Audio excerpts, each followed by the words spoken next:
dahil this speaker. May mga trolls pa at influencers na binayaran, allegedly, to defend him. I actually like how Speaker Romualdez ran Congress. I was actually impressed at how he was able to unify Congress in a lot of major issues. Even the minority and even the independents were supportive of Romualdez's speakership.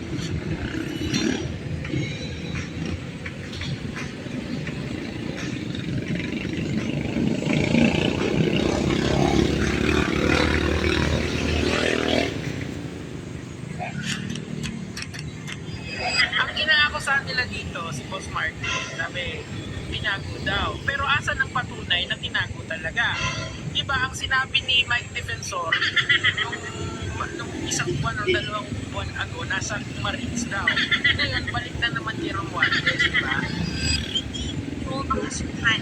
Si Martin Romualdez, makikilinis talaga yung pangalan ni Martin Romualdez kung wala siyang kaharap. At yung hindi niya madadala sa court. Sa mga tao na gano'n, tayo ibenta ang kanilang kaluluwa para sa isang demonyo katulad ni Martin. Mga bayaran mga walang presyo. Ang mahal siguro ng bayan sa inyo, no? Kaya puro press release at puro drama lang ang ginagawa ninyong dalawa. Yan yung naman kami yung pinaka-consistent defense former speaker. And fortunate for him, maybe baka yung reason bakit hindi yung defense sa Pilipinas. Talagang wala kasi maliit sa kanila sa Paika versus Mondo.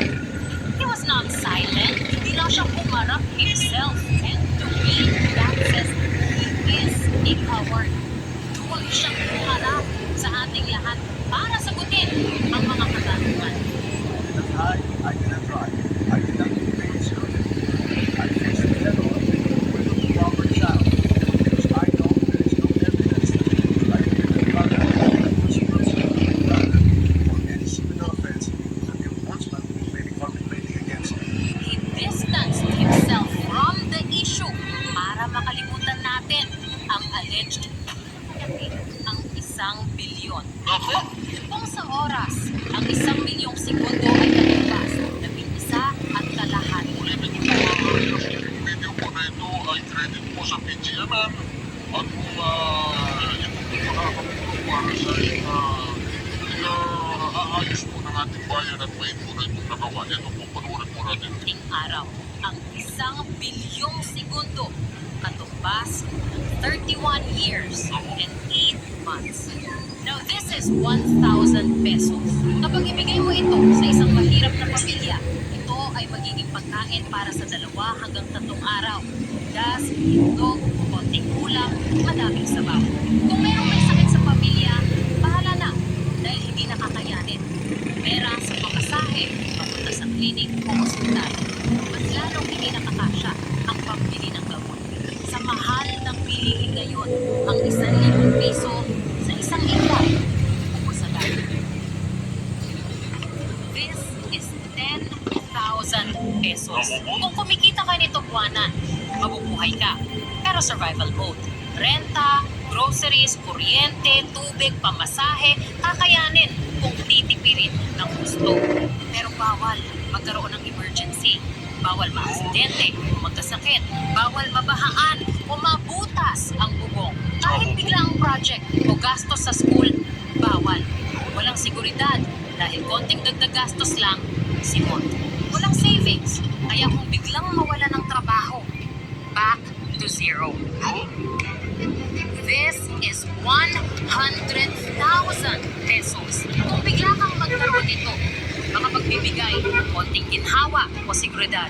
Pwede na sa tuition, ilang buwan na groceries, pwedeng itabi para may konting ipon. Pero isang hospitalization lang, ilang araw sa ospital, tests, gamot, pamasahe, kayang ubusin ito na parang wala lang. Hindi lang ubos, minsan mababaon ka pa sa utang. This is 1 million pesos. Life-changing para sa ordinaryong Pilipino. Pwede kang magnegosyo, magpaaral, pwedeng magsimula ulit. Pero isang maling desisyon lang, sunod-sunod na problema, maling investment o naluging negosyo, unti-unti mawawala rin. Kung may 3 kang anak sa kolehiyo, 1 taon, ubos agad yan. Now this is 1 billion pesos. Ang 1 billion kayang pakainin ang 182,000 na pamilya sa loob ng 1 taon. Kayang magpatayo ng mahigit 1,000 classrooms at makapagpaaral ng libo-libong estudyante mula elementarya hanggang magtapos sila sa kolehiyo para ilapit ang edukasyon sa ating kabataan. Kayang magbigay ng libreng gamutan sa daan-libong pasyente, mga buhay na maaaring maisalba. Kaya nitong pagaanin ang buhay ng maraming Pilipino. Tanggalan sila ng utang at hayaan silang mangarap. Isang buong henerasyon pwedeng magbago. Kung ikaw ay kumikita ng 25,000 pesos a month, kakailanganin mong magtrabaho ng 3,333 years para umabot sa 1 bilyon ang kabuuang sweldo. Ngayong alam nyo na kung gaano kalaki ang 1 bilyong piso, ipapakita ko naman sa inyo kung gaano karami nito ang ipinagkait sa atin at hinakot ng Kongreso sa loob lang ng 3 taon sa ilalim ng wakaw na ginawa nilang Panginoon at sinamba nilang parang santo. And when I'm done with this episode, kayo Palagay ko ito po yung magiging niche ng people power.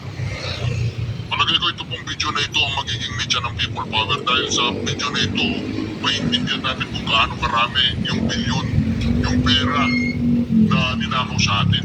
Palagay ko lang po, pasensya na po kayo, hindi ako makapagpigil na hindi ako mag-react. yung lahat ng mga ipokrito dyan ay kumikita ng 25,000 pesos a month. Kakailanganin mong magtrabaho ng 3,333 years para umabot sa 1 bilyon ang kabuuang sweldo.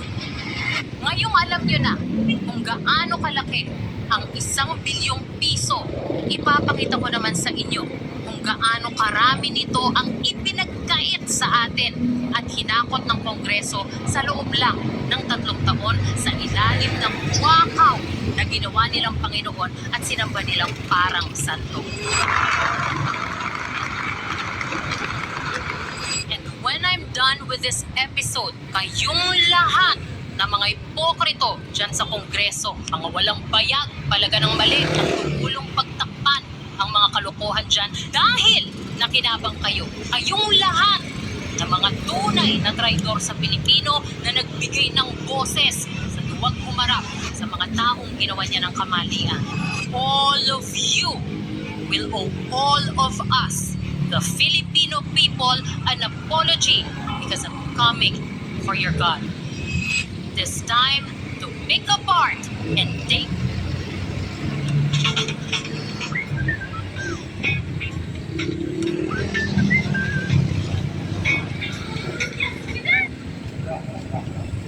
Take down the dirty house he built on insatiable greed for money. Romualdez, welcome to the show. Ito na mga reaksyon, hawak lang kayo. Talagang kung ito po ay talagang tunay na makakapagbago sa pananaw ng bawat Pilipino, itong Diyos-Diyosan nilang mga tinutunan si Martin Luther King. Mga reaksyon, ngayon pa lang kung makakapagbago ito ng pananaw dito sa PGMN, naku.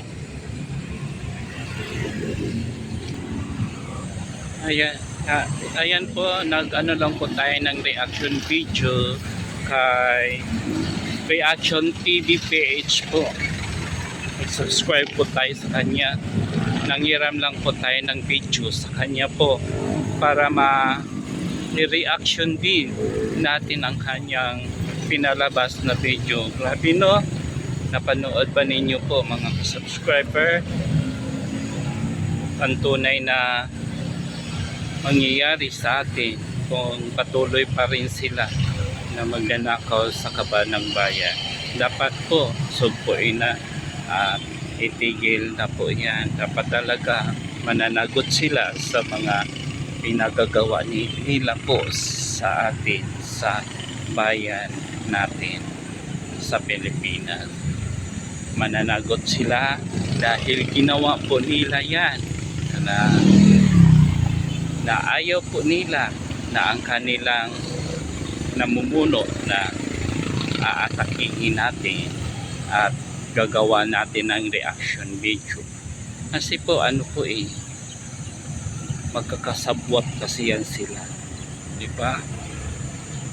Ang pangyayari dito sa ating bansa, dapat po ang makikinabang noon Pilipino. Tayo po mga Pilipino, dahil isa din sana yung pababain yung presyo ng bilihin at saka sa infrastruktura sa pagdating ng panahon. Kapag tag-ulan, hindi tayo babahain. Doon po sana yan napupunta sa mga flood control. Hindi sila po ang nagsamsam, sila po ang nakikinabang. Kaya ang mga Pilipino talagang magtitiis talaga sa kahirapan at ekonomiya ng bansa bagsak na po. Sige po, hanggang dito na lang po ang ating video. Maraming pong salamat po.